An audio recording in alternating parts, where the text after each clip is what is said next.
getting the credit, the promotion, or the opportunities has nothing to do with how hard you're working. I know that kind of stings a little. But stay with me, because most people I work with are doing everything right. They're putting in the hours, they know their stuff, but they're invisible. Or worse, they're constantly in conflict. And the problem isn't effort, it's a signal. Welcome back to Speaking with Confidence, the podcast that helps you build the soft skills that lead to real results. Communication, storytelling, public speaking, and showing up with confidence in every conversation that counts. I'm Tim Newman, a recovering college professor turned communication coach, and I'm thrilled to guide you on a journey to becoming a powerful communicator. All right, so here's what I want you to understand today. You don't have a career problem. You have a communication problem. And that's actually great news because communication is a skill, and skills can be learned. Skills can be built. And today, I'm giving you the exact 3-part formula I use with my clients to go from overlooked and frustrated to clear, connected, and confident. This isn't a list of 3 nice to do tips. It's an actual system. And if you're missing just one piece, the whole thing falls apart. So let's get into it. The first part is communication. Clarity over everything. So let's start at the foundation. And I need to bust a myth right now, right out of the gate. Real communication has nothing to do with how articulate you sound. It has nothing to do with your vocabulary. In fact, a large vocabulary is often a problem. Real communication is about one thing, being understood. And that's it. My simple rule, and we've talked about this a lot, it's the 8th grade rule.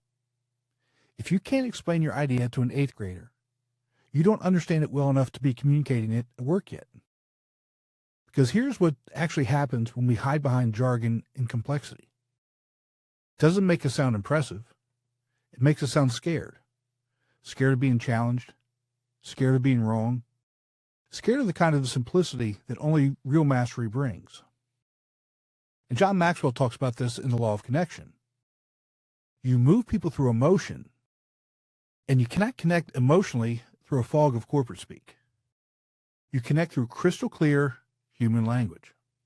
Now, here's a real-world consequence that nobody talks about.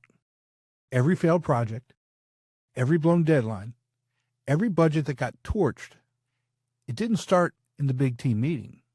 It started in a small one-on-one conversation where 2 people walked away thinking they agreed, but they were actually talking about 2 completely different things. And that tiny crack in the foundation, 6 weeks later, becomes a disaster. So the fix isn't talking more, it's a mindset shift. Remember, talk like you're correct, but listen like you're wrong.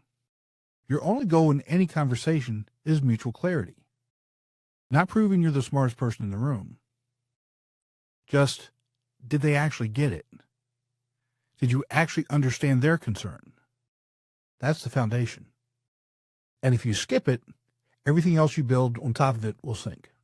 The second part is collaboration. What I call sometimes communication with a spine. So now you've committed to clarity. You're stripping out the noise. Now let's put that to the test. Because this is where things get real.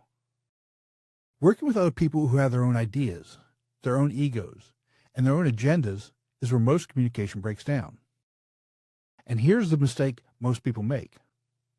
They think collaboration means being agreeable, going along to get along, or nodding yes until the meeting ends and then resenting everyone involved.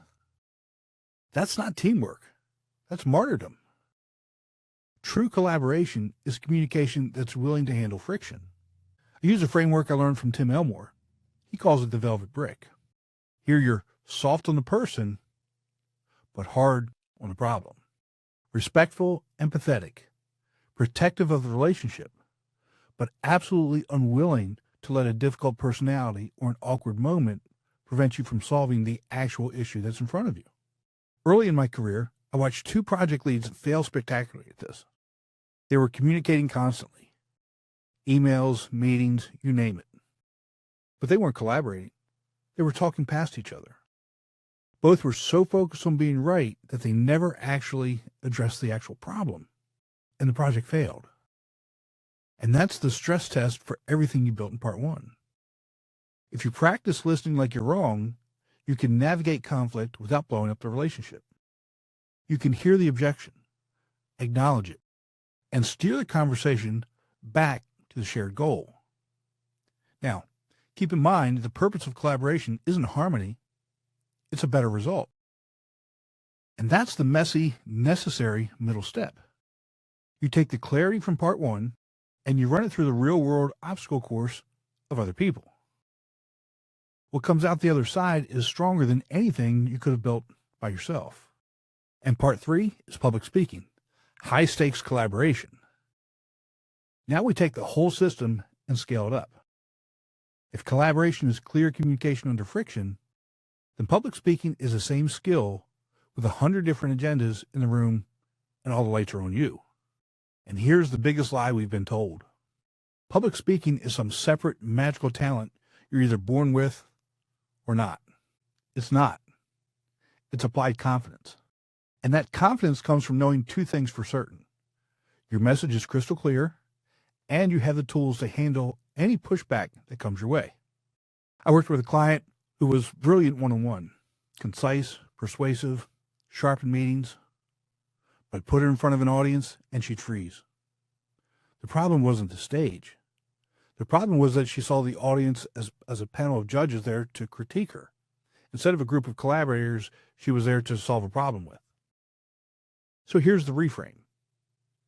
That audience isn't a monolith. It's just a big, complicated group of individuals you need to temporarily collaborate with. Your job is to bring clarity to a problem they care about, and then be open enough to handle the friction, their questions, their skepticism, their blank stares. You use the exact same skills, the 8th grade rule to build the message, the velvet brick mindset to navigate the Q&A. When your communication and collaboration are solid, public speaking stops being a performance. It becomes a larger, more intentional conversation. But understand something. You can't skip a step. This is where people try to cheat the system. And it never works. This isn't a menu where you pick the one piece that sounds the most useful. It's a life cycle. Each step builds on the foundation for the next.